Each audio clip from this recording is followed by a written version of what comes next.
ख्रिस्त में मेरे मसीही माता पिता भाइयों और बहनों, एक बार अमेरिका में गृह युद्ध के दौरान अब्राहम लिंकन ने एक सरकारी कार्यक्रम के अवसर पर विद्रोहियों को शत्रु न कहकर केवल भटके हुए लोग बताते हैं। इस बात को लेकर एक बुजुर्ग महिला ने लिंकन को डांटते हुए कहते हैं कि वो शत्रुओं के लिए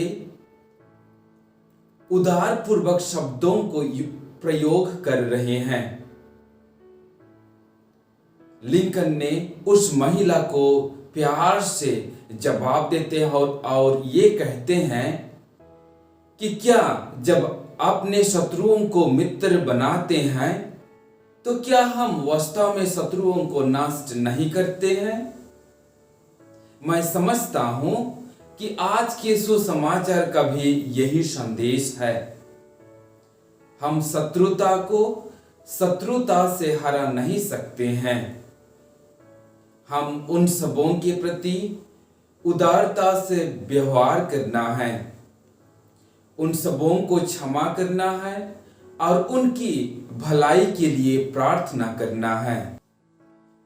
कहा गया है, शैतान को नष्ट करते समय हमें सुनिश्चित करना चाहिए कि हम भी शैतान की तरह नहीं बने।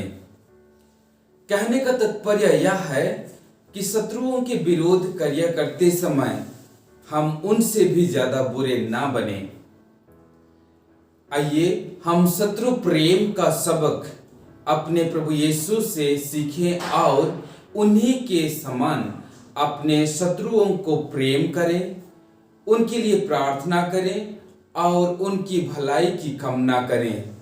वे हमें भी सिखाते हैं कि केवल प्रेम के द्वारा ही हम अपने शत्रुओं से विजय प्राप्त कर सकते हैं, उन्हें प्रेम कर सकते हैं। अगर हमारे दिल में प्रेम है तो हम दूसरों को स्वीकार कर सकते हैं, क्यों न वे हमारे विरोध पाप करें, उन्हें समझ सकते हैं और प्यार करने में समर्थ्य भी हो सकते हैं। आज के पहला पाठ में हम देखते हैं कि शाऊल ने दाऊद को मार डालना चाहता है और उसकी खोज में निकल जाते हैं। दाऊद ने शाऊल को एक गुफा में सोया हुआ पाते हैं। दाऊद के सहायक ने शाऊल को मारने के लिए कहते हैं, लेकिन दाऊद ने किसी को नुकसान नहीं पहुंचाने चाहते थे। इसलिए दाऊद ने दुष्टता के बदले शाऊल के ऊपर दया की, घृणा के बदले प्रेम किया और उसने अच्छाई से बुराई पर विजय प्राप्त किए। दाऊद की यह बड़ी उदार निस्वार्थ सोच मनोभाव शाऊल का परिवर्तन लाया और शाऊल के नजर में दाऊद आशीर्वाद का पत्र बन गया।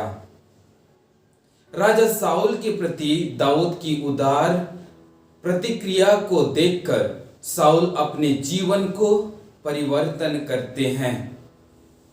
इसमें बुराई पर अच्छाई की जीत होता है। परमेश्वर कहता है, यदि कोई भलाई के बदले बुराई को लौटाए तो बुराई अपने घर से कहीं नहीं निकलेगी। इसलिए हमें दुश्मनों का भलाई करना है और उनसे प्रेम करना है। संत पौल कहते हैं कि हमें बुराई के लिए बुराई नहीं देना, लेकिन हमें अच्छाई से बुराई पर विजय पाने का प्रयास करना चाहिए। हम जानते हैं कि एक भी ऐसा व्यक्ति नहीं होगा जिसका कोई शत्रु या विरोधी नहीं होंगे। शत्रुओं का प्रेम यह है कि हमारे प्रेम से दूसरों की भलाई में कोई भी वंचित न रहे। हम सब ईश्वरीय प्रेम में बढ़े, साथ ही साथ यीशु के सदृश पड़ोसी को प्रेम करने के लिए अपने आप को प्रयत्न करें।